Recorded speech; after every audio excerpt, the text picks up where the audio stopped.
బయటికి వెళుతున్నాడు కాబట్టే భయం ఎక్కువవుతోందిరా. వేరే వాళ్ళంటే పడడం లేదు, అసహ్యించుకుంటున్నాడు. కోపం వచ్చేస్తోంది. ఆ క్షణంలో ఏం చేస్తాడో వాడికే తెలీదు. ఈరోజు ఏం జరిగిందో విన్నావు కదా. పాపం ఎవరో అమ్మాయి ఎందుకంత కోపం తగ్గించుకో అని ఉంటుంది. దానికి అంత ఆవేశపడిపోవాలా? మన మాట తప్పిస్తే ఎవరి మాట వినడ్రా. ఏం చెప్పినా మనమే చెప్పాలి. మనమే లోకమైపోయింది. రేపొద్దున మనకేదైనా అయితే వీడితో కలిసి ఉండలేని పరిస్థితే వస్తే ఎలా బ్రతుకుతాడు, ఏమైపోతాడు? ఏంటమ్మా ఆ మాటలు? ఇప్పుడేమైపోతుంది? జీవితాంతం వాణ్ణి పసివాళ్ల కంటికి రెప్పలా నేను చూసుకుంటాను. నువ్వు చూసుకోవని కాదు నాన్న. ఏ తల్లైనా తన బిడ్డలతో నూరేళ్లు కలిసి బ్రతకాలనుకుంటుంది. అలాగే స్వతంత్రంగా బ్రతికే శక్తి రావాలని కోరుకుంటుంది. వేడికన్నా ముందే ముగిసిపోయే బ్రతుకునాది. అమ్మా, తర్వాత వీడి పరిస్థితి ఏంటన్న బెంగ ఉన్నదా?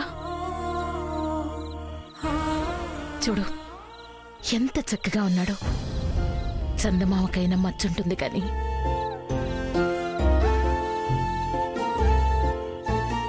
అసలు పుట్టినప్పుడు ఎలా ఉండేవాడో తెలుసా?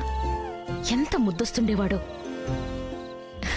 ఎప్పటికీ ఇలా పసివాడిలా ఒడిలో ఉండిపోతే ఎంత బావుండు అనుకునేదాన్ని. అందుకేనేమో వయసు పెరిగినా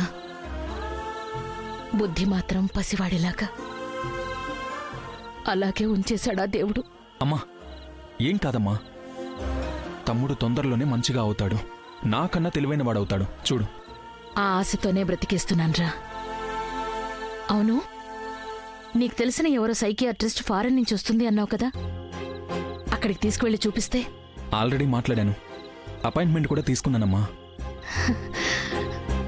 తమ్ముడు కండిషన్ చెప్తే పెద్ద ప్రాబ్లం ఏం కాదు, క్యూర్ అయిపోతుందని చెప్పారు.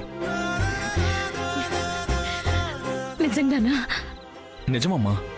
రేపే తీసుకువెళ్తున్నాను. 2-3 సిట్టింగ్స్ తర్వాత నీకే తేడా కనిపిస్తుంది. చూడు. ఆ క్షణం ఎప్పుడొస్తుందా అని చాలా ఆశగా ఎదురు చూస్తాన్రా.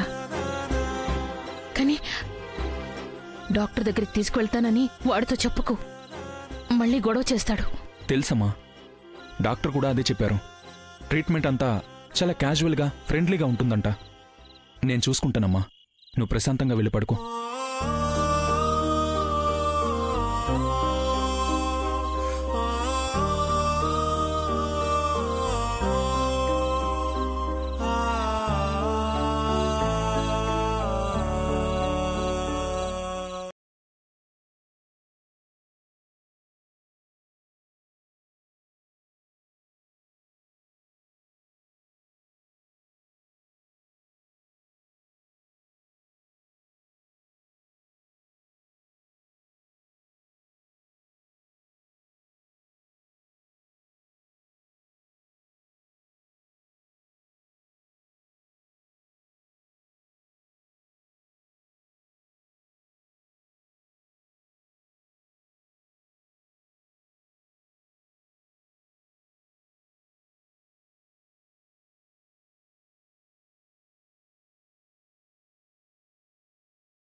రేయ్, అదుగోరా, లాయర్ శ్రావణి వస్తుంది.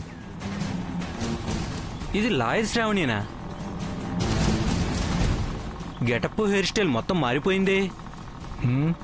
గెటప్ మారింది కానీ మనిషి అయితే మారలేదుగా. మనలాంటి వాళ్ళు ఎవరైనా అటాక్ చేస్తారని డైవర్ట్ చేయడానికి గెటప్ మార్చుకున్నట్టుంది. కానీ మనం పిచ్చోళ్ళం కాదుగా డైవర్ట్ అవ్వడానికి. టైం చూసి గుద్దేద్దాం.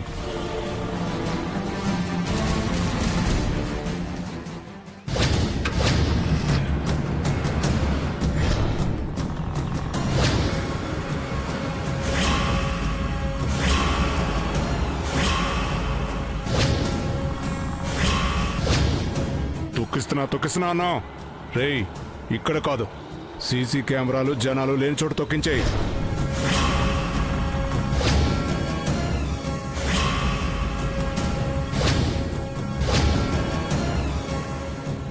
అన్నా అదేంటి కోర్టు లెఫ్ట్ ఉంటే రైట్ వెళ్తుంది?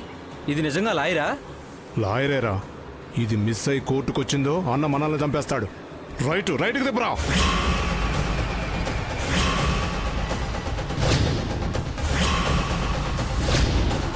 పోనీ ఫాస్ట్గా పోనీరా.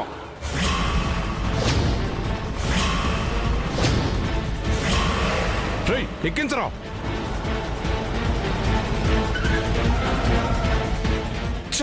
మిస్ అయిందిరా. అన్నా, కాస్త చూసుకొని నడపండి అన్నా. కొంచెంలో మిస్ అయింది. రేయ్, పోనీరా ఫాస్ట్గా.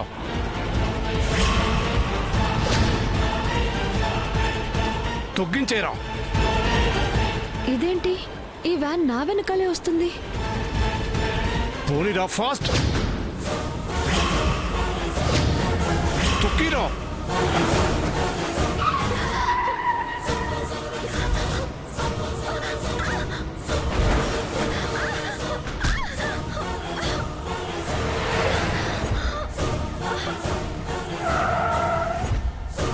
రేయ్, వేసేద్దాం, దిగండి రా.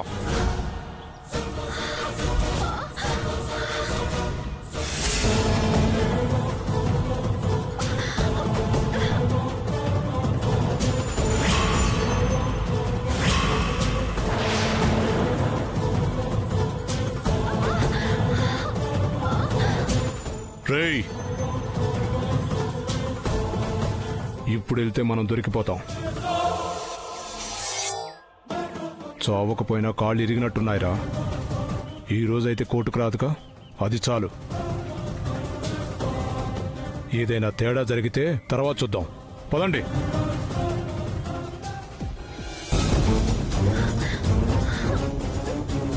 అంటే ఇది యాక్సిడెంట్ కాదు, ఎవరో కావాలని చేసిందే. ఎవరు వాళ్ళు? నన్నెందుకు యాక్సిడెంట్ చేయాలని చూశారు? రేపు చాలా పెద్ద కేసు వాదించబోతున్నాను నాన్న. అందరి కళ్ళు నా మీదే ఉన్నాయి. ఎలాగైనా ఈ కేసు గెలవాలి నాన్న. అంటే అక్క కోసమా?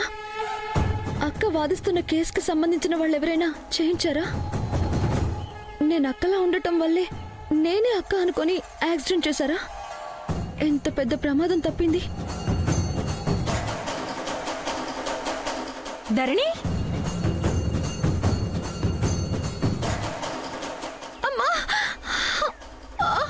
ధరణి, ధరణి, ఏమైంది? చిన్న యాక్సిడెంటే. ఎగ్జిబిషన్ కి బట్టలు తీసుకెళ్ళాలి, టైం అయిపోతుంది. కాలు చూస్తే బెనికినట్టుంది.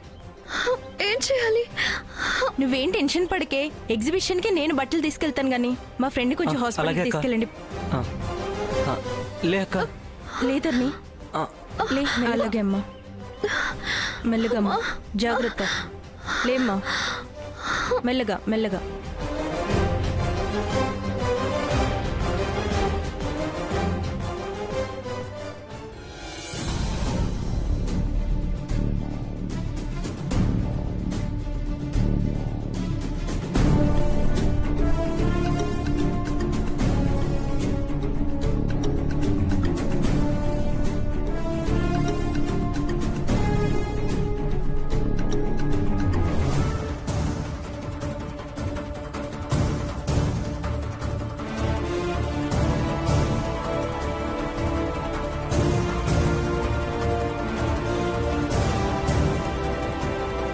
యువర్ ఆనర్, అఫెన్స్ లాయర్ ఏవేవో ఆధారాలున్నాయని నిన్నంతా హడావిడి చేసి ఏ ఆధారాలు లేని ఒక పెన్ డ్రైవ్ ఇచ్చి అందరి ముందు నవ్వుల పాలవగానే సరిగ్గా కోర్టు మూసే సమయానికి ఇంకొక పెన్ డ్రైవ్ ఇచ్చారు. కానీ ఇంతవరకు కోర్టుకు రాలేదంటే అందులో కూడా ఏమీ లేవన్న సంగతి అర్థమైపోతోంది. సో యువర్ ఆనర్, ఇంకా ఉపయోగం లేని ఆ ఆధారాల్ని పరిశీలిస్తూ విలువైన కోర్టు సమయం వృధా చేయకుండా ఈ కేసును కొట్టివేసి లాయర్ శ్రావణి మీద యాక్షన్ తీసుకోవాల్సిందిగా కోర్టు వారిని కోరుతున్నాను. Excuse me your honour.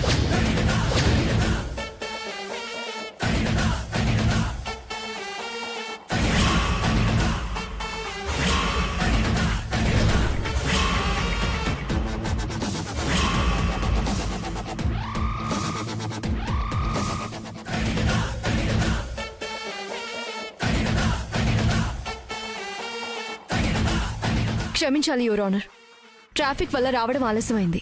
It's okay, you may proceed now. Thank you your honour. నిన్న నేను సబ్మిట్ చేసిన ఆధారాల్ని పరిశీలించవలసిందిగా కోర్టు వారిని కోరుతున్నాను యువర్ ఆనర్.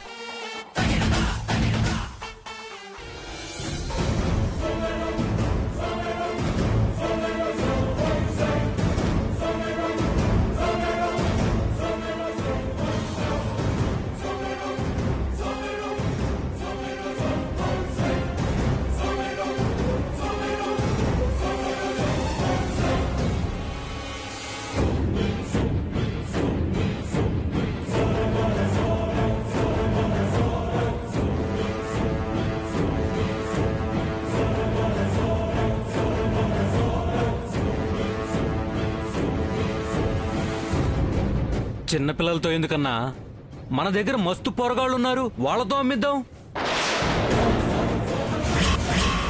అప్పుడు గాని మీతో పాటు నన్ను కూడా లోపలయ్యారు. రే, ఈ దందాకు చిన్నపిల్లల్నే ఎందుకు ఎంచుకున్నానో తెలుసా? వాళ్ళైతే ఫుల్ సేఫ్ రా. ఇంతప్పుడే వాళ్ళని మత్తుకు బానిసలను చేస్తే జీవితాంతం మన కస్టమర్లుగా పడి ఉంటారు. వాళ్ళను ఎవ్వరూ అనుమానించరు. ఒకవేళ పోలీసులకు అనుమానం వచ్చినా మన దందా గురించి చెప్పేంత బ్రెయిన్ వాళ్ళకుండదు. అసలు ఈ విద్యాలయాలు స్థాపించిందే నా మత్తుమందు వ్యాపారాన్ని విస్తరింపజేయటానికి, ప్రజాసేవ చేయటానికి మాత్రం కాదు.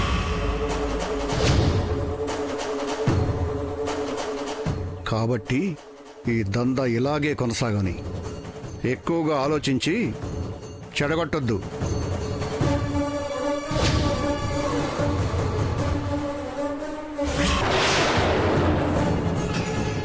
Take him into the custody.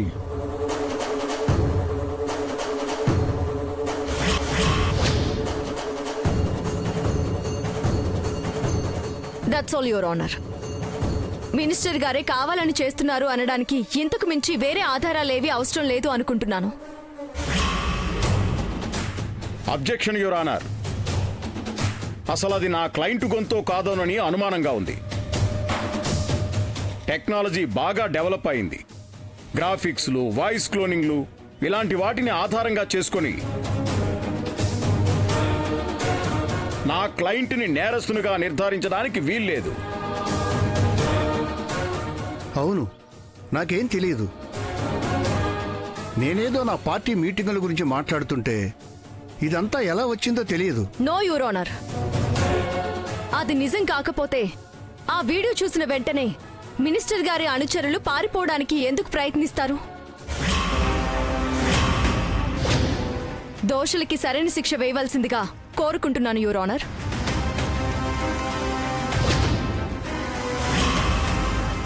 సాక్ష్యాధారాలను పరిశీలించిన మీదట అంతా సరిగ్గానే ఉన్నా డిజిటల్ ఎవిడెన్స్ మీద డిఫెన్స్ వారు అనుమానం చూపించినందున కన్ఫర్మేషన్ కోసం ఎవిడెన్స్ని ల్యాబ్కి పంపించవలసిందిగా కోరుతున్నాం. అంతవరకు మినిస్టర్ని కస్టడీలోకి తీసుకోవాల్సిందిగా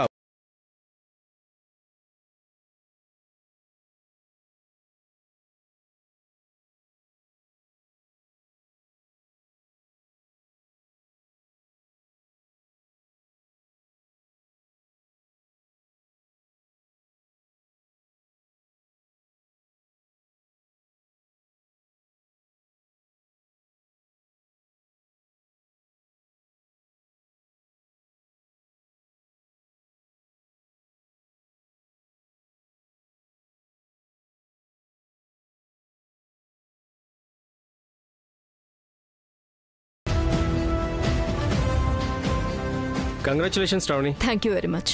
బాయ్ శ్రావణి. బాయ్.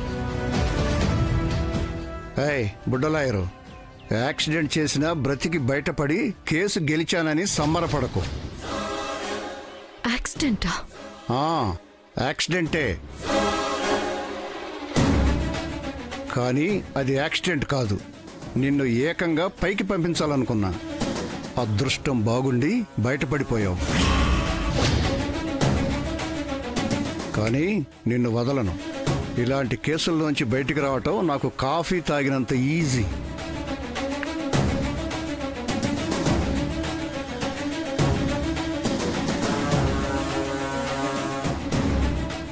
పొద్దున ధరణి స్కూటీ తీసుకెళ్ళింది అంటే ధరణి చూసి నేననుకున్నారా? ధరణికి యాక్సిడెంట్ జరిగిందా?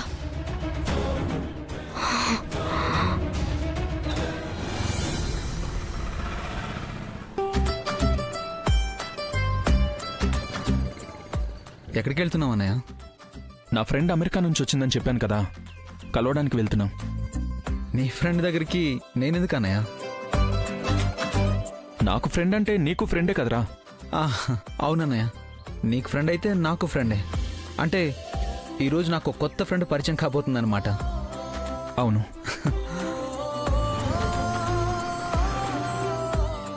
సారీ ఆదిత్య, నిన్ను సైకియాట్రిస్ట్ దగ్గరికి తీసుకువెళ్తూ నా ఫ్రెండ్ అని అబద్ధం చెప్తున్నా. ఏం చేయను? డాక్టర్ దగ్గరికి తీసుకువెళ్తున్నానని చెప్తే నాకు పిచ్చా అని గొడవ చేస్తావు. అందుకే ఫ్రెండ్ అని చెప్పి తీసుకువెళ్తున్నా. అసలు నీ ప్రాబ్లం ఏంటో తెలుసుకోవాలి. ఆ ప్రాబ్లం నుంచి నువ్వు పూర్తిగా బయటపడాలి.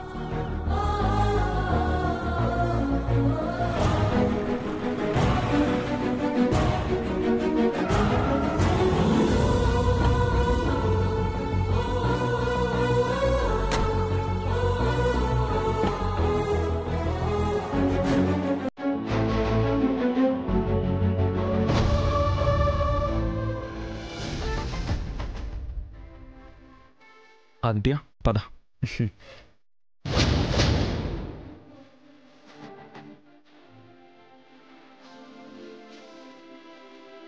హాయ్ విక్రమ్. హాయ్ వైదేహి. వైదేహి, తన నా బ్రదర్ ఆదిత్య. వావ్, ఇంత హ్యాండ్సమ్ బ్రదర్ ఉన్నట్టు చెప్పనే లేదు. హాయ్ ఆదిత్య.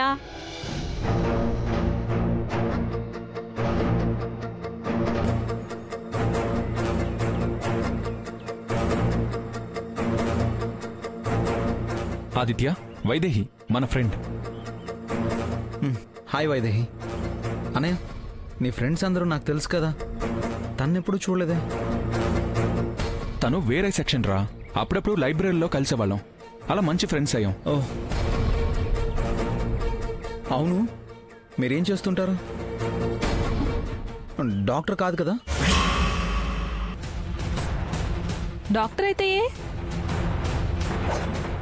అన్నీ పిచ్చి పిచ్చి ప్రశ్నలు అడుగుతారు. నాకేదో పిచ్చున్నట్టు మాట్లాడతారు. అందుకే నాకు వాళ్ళంటే పడదు. నేను వాళ్ళతో మాట్లాడను కదా. ఈ డాక్టర్లంతే, అన్ని పిచ్చి పిచ్చిగా అడుగుతారు. అందుకే నాకు డాక్టర్ అంటే పడదు. నేను వాళ్ళతో మాట్లాడను. అయితే ఓకే, మనం ఫ్రెండ్స్. ఎస్. కూర్చోండి, ఇప్పుడే వస్తాను.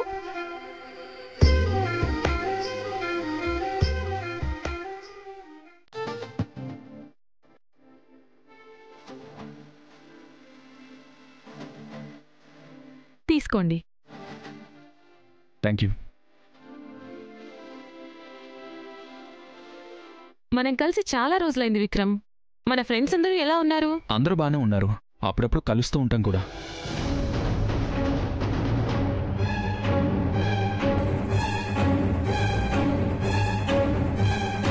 అవును విక్రమ్, ఆదిత్యకి మన ఫ్రెండ్షిప్ గురించి ఏం చెప్పలేదా?